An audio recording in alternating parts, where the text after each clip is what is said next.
Well, new video evidence has emerged showing what our next guest believes is irrefutable evidence that Charlie Kirk was not shot from the front, but from the back. Jason Goodman from Crowdsource The Truth says Charlie Kirk was shot from behind using a low muzzle velocity projectile. He's willing to debate anyone, by the way, who thinks that he's wrong. So we are an open platform here at Redacted.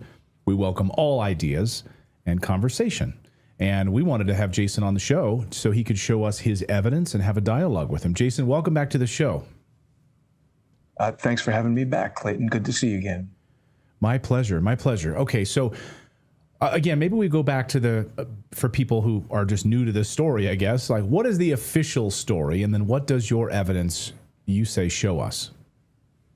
Of course, the official story is that Tyler Robinson fired a high-powered rifle, 30-06 round, a supersonic rifle round that has a tremendous amount of kinetic energy. Everybody who is an expert in ballistics and hunting, which I am not, but all of the experts that I observe say this type of round would make a huge blowout even in a much larger animal than a human. You shoot a deer in the neck. People have tested it on cow thighs and things like that.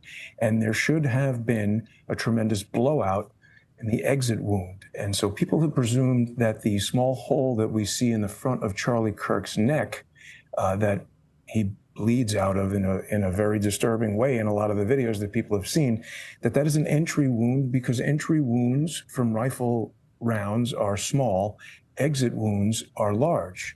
And of course, we have a lot of people who have audio waveform analysis, acoustic triangulation, that they can do these so-called crack thump calculations where they're measuring the differential between the explosive charge that launches the projectile out of the gun and the sound of the bullet actually breaking the sound barrier.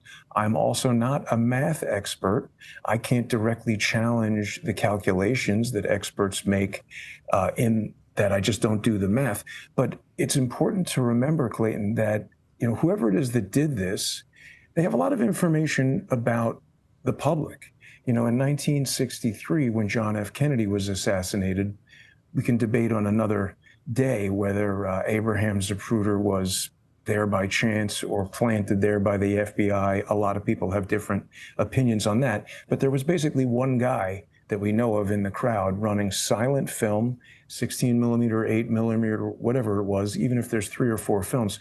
We don't have multiple high resolution audio recordings. People didn't have access to digital waveform analysis. All of these things are available today. So we saw a similar occurrence in Butler, Pennsylvania, in that there was an assassination attempt involving a high-powered rifle.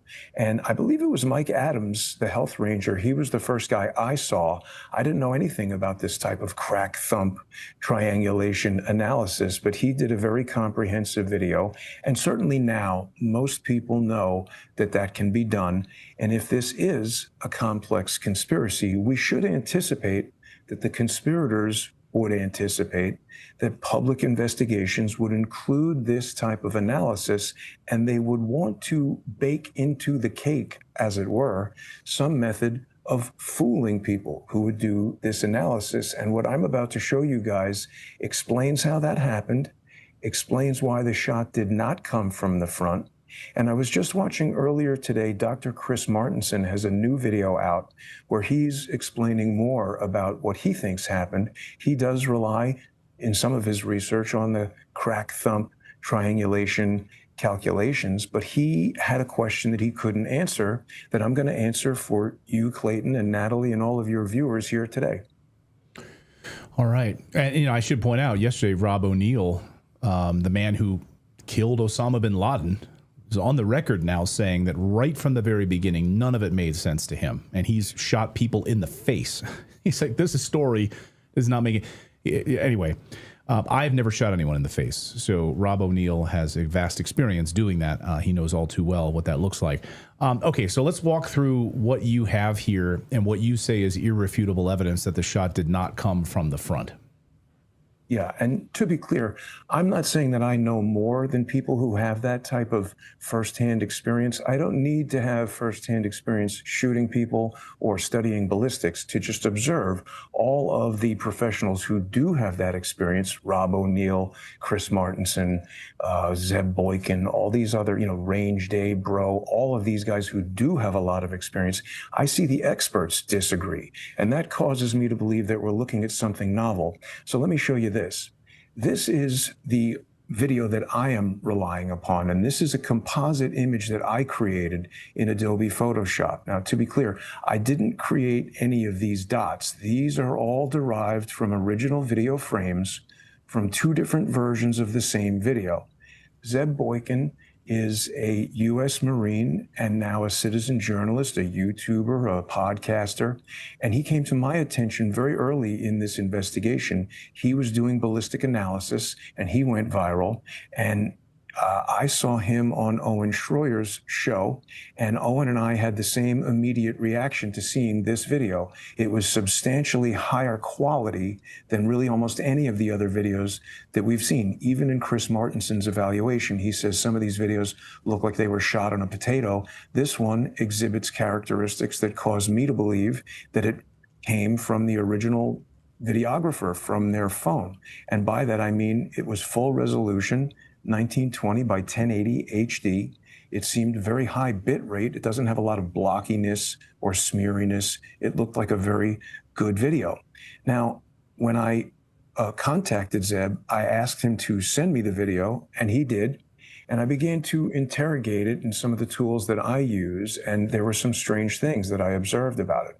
First of all, now we should point out, Jason, if our audience is new to you, your background is that you do this for a living. When you worked in Hollywood, frankly, you worked on major motion pictures in the visual effects department. So you know this stuff. I think you said you started using Photoshop when you were like in diapers, basically, right?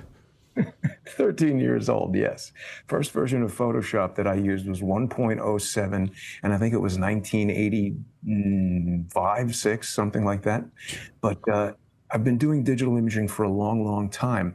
And so that's exactly where my expertise lies. And again, experts, whether they're neurosurgeons, ballistic experts, or whatever, they're looking at all of this through the lens of distorted digital imagery. So the first step in this evaluation is we need to understand these digital videos and the digital images that we're looking at.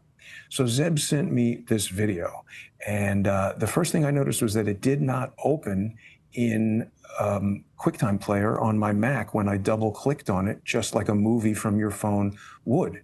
And so I started to examine it, and I first thought that it was an MPEG transport stream, but upon further interrogation, I've been continuing my investigation since we spoke, I've discovered that it wasn't that. It's an MPEG stream that's encoded in what's called high 10, which is a subset of the H.264 protocol. This is not a format that the iPhone creates. The iPhone is capable of making high dynamic range videos, but not in this high 10 format.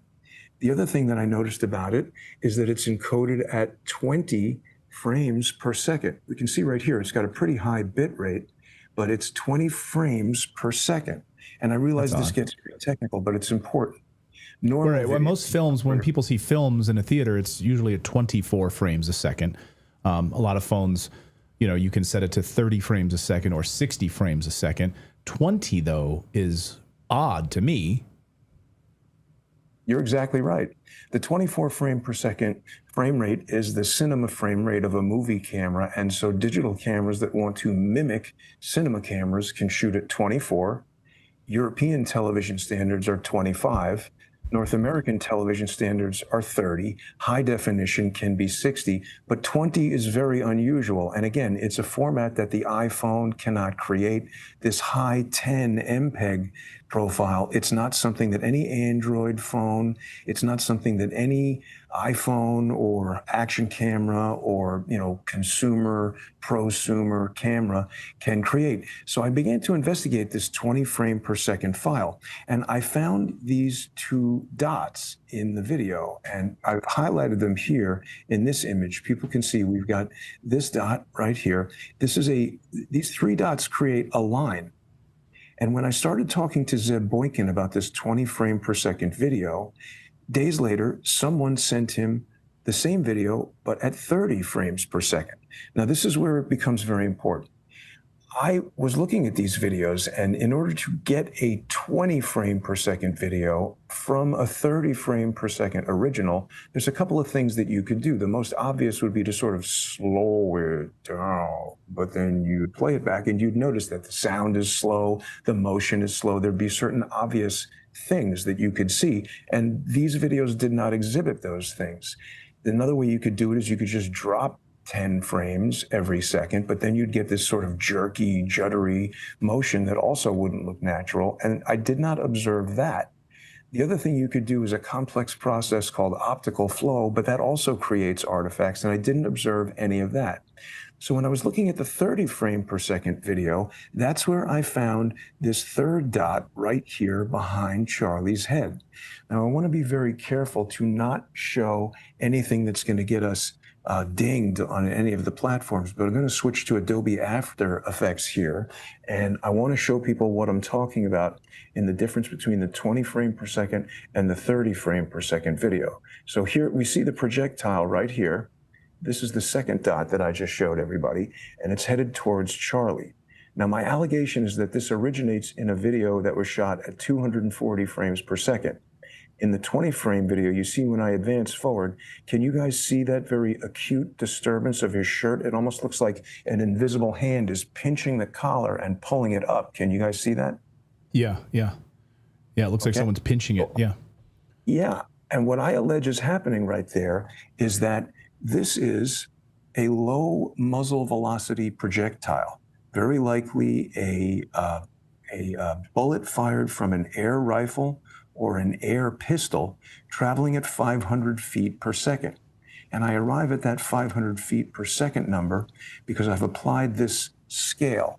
Now, it would be a complex mathematical problem to actually measure the distance between these dots, but if we begin with the hypothesis that this video was shot at 240 frames per second, that gives us an original that is evenly divisible by 20 and by 30. If we divide a 240 frame video by 12 and use 1 out of every 12 frames, we get an even, smooth 20 frames per second. If we take that same 240 frame per second video and divide by 8, we get an even, smooth 30 frames per second. But we're using 1 out of every 8 or 1 out of every 12, and that results in a different set of frames being used to make up each video. That's how I got this third dot. But we certainly know, even with my simple mathematical skills, that 3 dots make a line. And this is a line traveling directly toward Charlie's head. The next frame of the video, he's been hit, and it comes out the front of his neck, and it catches on the shirt collar. It's lost so much of its kinetic energy traveling through his body that when it hits the shirt collar, it pulls and stretches the shirt quite dramatically. I'm going to switch right now to the 30 frame video. So here we have different frames from the 30 frame video, and we see there is the third frame of the projectile. It hits him, and we see that disruption. Now this is recompressed. You can see it's much lower quality, lower bit rate than the 20 frame video. And Right. so now you see a different kind of disruption of the shirt. I think what's happening is this projectile is sort of moving around inside his shirt. It's been caught by the shirt like a net. And now the shirt, when the fabric relaxes, it goes back down the shirt, and it's kind of, falling out the bottom of his shirt as he's shot. And then in the next frames, we see this exit wound. out the front of his neck. Remember, people, the experts are disagreeing. Is this an entry wound or an exit wound? Well, an exit wound from a supersonic rifle round, which has a tremendous amount of kinetic energy, would create a big explosive blowout and a lot of material. So if he was shot from the front, it's pretty implausible by most experts' estimation that his spine could stop a bullet. Now, a lot of people say, oh, bullets do strange things when they enter the body. And again, I don't have the expertise to personally evaluate that. I'm taking their word for it. But what I believe is happening is this low muzzle velocity projectile is hitting him just below the base of his skull. And this is where we can answer Dr. Martin's question. It hits just below the base of his skull, where it damages his spinal cord, causing that involuntary reaction. I forget the medical term that he used, but it's severe brain trauma that he's talking about. And that happens instantly, causing Charlie's arms to go up and his fists to clench. It pops out the front of his throat, goes down the shirt, and he's immediately dead because it's ruptured his carotid artery and his jugular vein. And just to get to the speed that I've derived, so I've introduced this arbitrary scale. And it doesn't matter if these are feet, inches, meters, these are units per video frame. And what we see here is, we know that Charlie Kirk is about 6'4", and he's seated, so we're seeing about 3 feet from seat to the top of his head. And I asked ChatGPT, if a projectile were fired by a gun that could travel 500 feet per second, which is the muzzle velocity of something that I've found out about called a B&W M50. I'm told this is the most powerful air pistol available, and this thing launches projectiles at approximately 500 feet per second. So if a projectile were shot out of that gun or something very similar towards Charlie Kirk from close range, it could certainly be fatal. And ChatGPT tells me at 500 feet per second, if photographed at 240 frames per second, the projectile would move approximately 2.08 feet in 1/240th of a second. And these 3 dots are very close to equidistant. Given that Charlie, we're looking at about 3 feet of Charlie here, it looks to me like 2 to 2.5 feet between each of these. And this is the empirical evidence that this is a projectile fired at Charlie. Now, before we get questions from people are going to say to me, but wait a minute, Jason, I've looked at that 20 frame per second video, and there's a problem because it looks like this projectile is moving away from Charlie. This one appears first in the sequence, and this one appears next. So it's moving in reverse. And we can actually even look at that. We'll go back to After Effects over here for a second, and let's look at our 20 frame per second video. So we can see as we zoom out, Charlie's been hit, and here is that first position of the projectile. If I reverse the video 1 frame, there's the projectile there. As we move forward, that projectile appears to be moving back. But here's where it's important to understand video compression technology. MPEG uses interframe compression, meaning it's not just measuring pixels within the image. Here I'm sitting in a simulated room, and my hands are moving, my mouth is moving, but nothing in the background is moving. So the video compressor that's sending my video to you over the internet is not updating these pixels around here in the ceiling or in this background image of the Empire State Building there. None of that stuff is updating from frame to frame. My hands are, my mouth is. When we introduce something into a motion video, particularly one that's been transcoded and recompressed as this one has, as evidenced by that file I showed earlier with the 20 frame per second and giving us all the information about the file. This has been recompressed to a format that could not have been produced in an iPhone. What happens is, while the video is encoded, there is an algorithm that tracks moving pixels. And when it's my hand or it's a car or something moving along, it can track that very easily. But when it is a high contrast, very small item like these white dots, essentially white dots presented against dark backgrounds, the encoder can become confused, and these things can be displayed temporally out of order.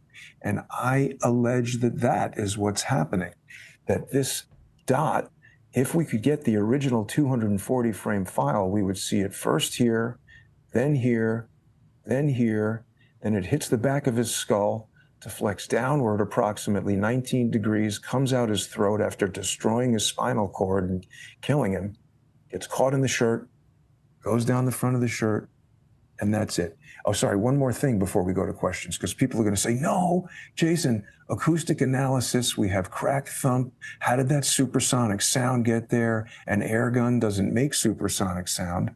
And I want to be clear, everything I'm saying is my opinion. Clayton and Natali don't necessarily support anything that I'm saying, and I'm not implicating this company or any other company. I'm just demonstrating these products as examples of technology that exists. There's something called Digital Trigger Technologies that sells the Digi Trigger. And this is an item that you can put into your gun. It replaces an AR-style trigger, and inside this handle, it has a digital programmable component. And again, I'm not an expert, but I've watched videos made by the inventor of this product, and he says you can program it, if you're a sniper, to pull the trigger in a certain way, I guess a light touch for a sniper. You can also program it so one pull of the trigger fires the bullets twice, or one pull of the trigger fires continuously. The developer of this product in the videos cautions people to follow the law in the state that they're in. But the point is that digital trigger allows you to program the gun to do a lot of things. Now, what I am an expert in from doing visual effects, like bullet time in the Matrix, where lots of cameras are programmed to fire sequentially in very precise timing, or in 3D cinematography, where cameras need to fire very precisely. I know if you have one digitally triggered thing, you can very precisely time two things to be simultaneously triggered. So if someone was in this tunnel behind Charlie while he was being shot, and I don't know if people have seen that video, but there was a tunnel, sort of an underpass there behind where he was seated. And if someone were standing in that tunnel with the air rifle, they could pull a digital synchronized trigger and it could simultaneously fire a supersonic rifle on the building far away. Now, I'm not saying that this person is the shooter, but here we are looking at the other side of the tunnel. This is Charlie's tent over here. He's seated right here to the left of this woman's hat. And this is the guy who removed the SD card from the camera right behind Charlie. Everybody else is running for their lives. He's up here, perched in a spot where I don't know if you could get the angle on Charlie from here with a rifle, an air rifle or an air pistol, but if you could, you'd be hidden from sight from the crowd. The sound of the air pistol would be quite hidden. And there's one final thing that I want to say. I know I'm running my mouth a lot, but a lot of people heard this research and they said, oh, Jason is saying that Charlie got shot from behind. That means he got shot by a modified camera that was shooting bullets at him. And that is not correct, because here we see the camera behind Charlie and we can see that the line from its lens doesn't line up with the trajectory of those bullets. It really doesn't line up at all. But what it does introduce is the possibility that a targeting camera could have been used. The video feed from that camera could have been fed to something like, and again, I'm not implicating the long shot company, but these guys make a bunch of Wi-Fi cameras that you put down range near your target, and then you sit with your iPad when you don't have clear visibility to the target, and you aim your gun and you shoot at the target.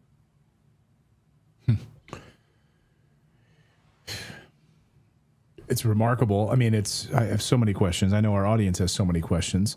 But I guess to bottom line it, you don't believe that he was shot from the front based on the video evidence that you're saying here. You've put this out there for anyone that wants to debate you. Has anyone come forward that says they want to try to refute what you found here? No. And in fact, when I started publishing this on my X account at JG_CSTT, I put a challenge up. And this is not a bet. This is not a sweepstakes. I'm just saying, just like I would hire a freelance photographer and pay them for their photography, I'm willing to pay $100 to anyone who can refute the facts that I've just laid out. And X has started putting this content warning, saying that this is sensitive content.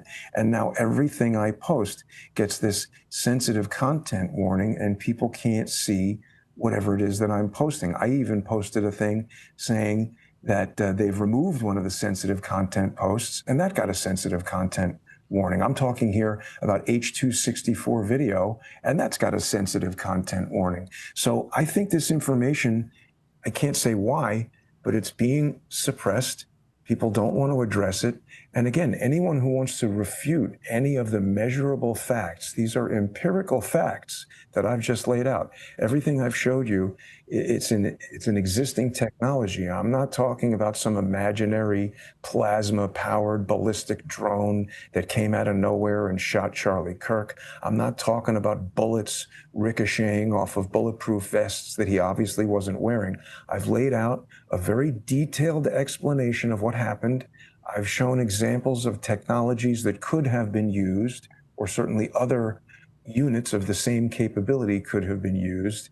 And I believe this explains everything that can't be explained, the nature of the wound, why he had that traumatic brain injury, this video being shot at 240 frames per second. Someone is going to have an image of the individual who made that video, because there is this frame in the video where we see a photographer here. This guy looks to be a news photographer to me. He looks like he's got a press pass. He doesn't look like a college student. He's got a big professional looking still camera. He's taking pictures. Again, I'm not implicating this individual in any wrongdoing. I'm just saying I expect that this person would have a very high resolution image of whoever it is that took this video that I allege was photographed at 240 frames per second and deceptively presented to us at 20 frames per second.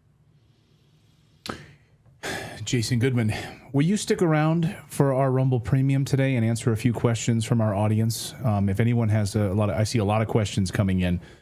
So if you wouldn't mind, I've got some questions. I know people on our staff have some questions, and I see the thousands of you watching right now probably have a few questions. So if you would, for a few minutes, hang out. We're just going to go over to Rumble Premium here in a moment. So just hang with us, Jason, if you'd be so kind. But first, thanks to all of you for subscribing and being a part of our show here. We really, really appreciate it. Again, we want to present all ideas to you, and you guys make the you take the information and run with it, make your own determinations on it. We still don't have, to my mind, the medical examiner's report. I know this can take up to 3 months sometimes. There's many cases where it's 6 weeks, 2 months, 3 months before you get a medical examiner's report. When will we see that? So I think that will be, hopefully, if it's an honest medical examiner's report, we'll finally put to bed the answer of whether or not this was a 30-06 rifle round that hit Charlie Kirk. Hopefully we'll answer a lot of questions, I hope. So we'll be waiting on that. But thank you guys for being a part of our show. I should point out that we do have our Redacted store. If you'd like to come over and support independent media, you can do that by going to redactedstore.com. Check out our new wares that are up there right now, including all of our fall paraphernalia, everything heading into the cold winter months, new hoodies, new shirts, and our brand new hoodie that just rolled out, which is our Don't Tread on Me hoodie, which is my new favorite. I should point out they run a little small, so if you normally wear a large, like I usually wear a large, you probably want to order an extra large in the hoodie sizes. They just run a little bit small, so check those out. Redactedstore.com is the place to go to do all of that. So we are going to move over to Rumble Premium. Again, the whole show is free, but we want to support our free speech friends over at Rumble. And just going to hang out for a few minutes for anybody who's a Rumble Premium member. Come on over. The water is warm over there. Do we have how do people come over there, David? What's the URL in case people want to sign up for Rumble Premium? Anybody? Yeah, the Rumble Premium URL is Rumble... Sorry, I didn't have it queued up. Sorry. Just curious if you guys know the URL. Sorry, man. I have to mute when I'm doing the switch so I can hear the stream. Yeah, so... All right. Well, we'll figure that out. But anyway, hey, come on over to Rumble and just go to rumble.com/premium, I think is what it is. I don't know. We'll find out. If anyone knows, let me know. Yes, that is correct. I just queued it up. It's rumble.com/premium. Rumble.com/premium. All right. I think David had a stroke. I'm not really sure what happened there. Rumble.com/premium is the place to go. Come on over there and check us out. We're going to hang out for a few minutes with Jason and answer any questions you have. So thank you guys for watching. We'll see you back here live on Monday.